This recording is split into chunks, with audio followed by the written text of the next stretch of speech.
Very, very often I get flashbacks in my mind of that marketplace and seeing the little infant tied with a small piece of string to the top of a tiny cage in the heat, with tall people all around laughing and pointing. That little chimpanzee, whom we named Jay, little Jay, he's safe now. He's in Tchimpounga. He's grown up, he's big, he's strong. And yet there are so many more, like little Jay, as I first saw him when he was an infant. Tchimpounga was created after Jane Goodall was moved by an encounter with a small chimpanzee named Jay, and later when she was horrified by the conditions of the Brazzaville Zoo. When she found many more chimpanzees like Jay, all with similar stories, or even more tragic like Gregoire. It was in this moment that Jay made a decision that would not only change the lives of the chimpanzees, but also her own.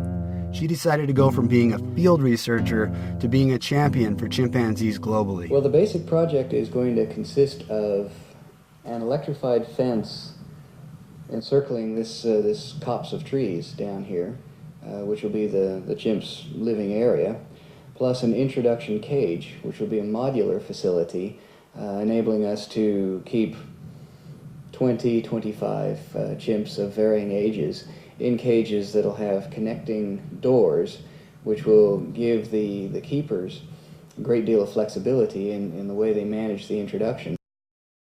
The first facilities were designed and fabricated in England using galvanized welded mesh that's not available in the Congo for the holding facilities. The electric fence for the enclosure was designed and installed by a South African company.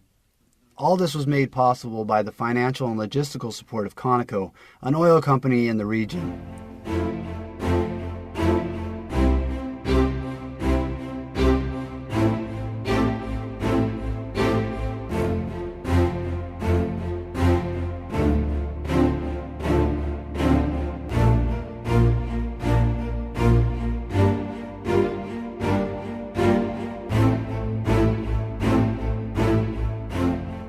In record time, everything was ready to receive the Brazzaville Zoo chimpanzees. The success of any similar project depends on the support of local communities. Jane learned that lesson well in Tanzania. The sanctuary has gone on to provide invaluable economic opportunities for the communities, both in terms of long-term employment and small business opportunities for local farmers. Graziella Coltman headed the sanctuary from its beginnings in 1992 to her retirement in 2005. Graziella went from carrying 20 individuals to over 100 in just 10 years. She also had to endure 2 civil wars during that time.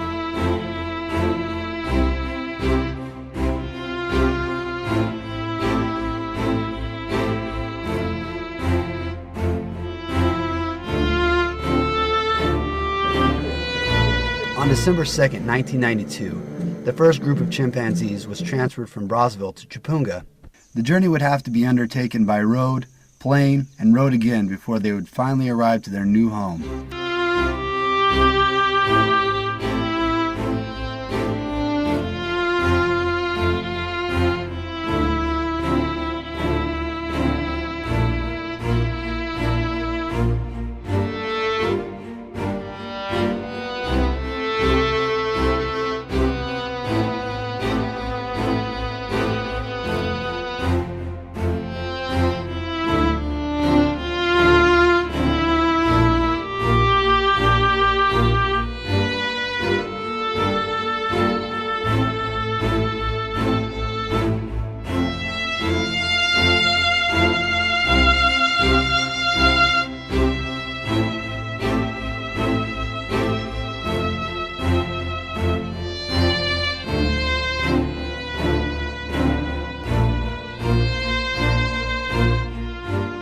From the beginning, the team could never have imagined this small group of 20 orphans would one day reach over 150 individuals.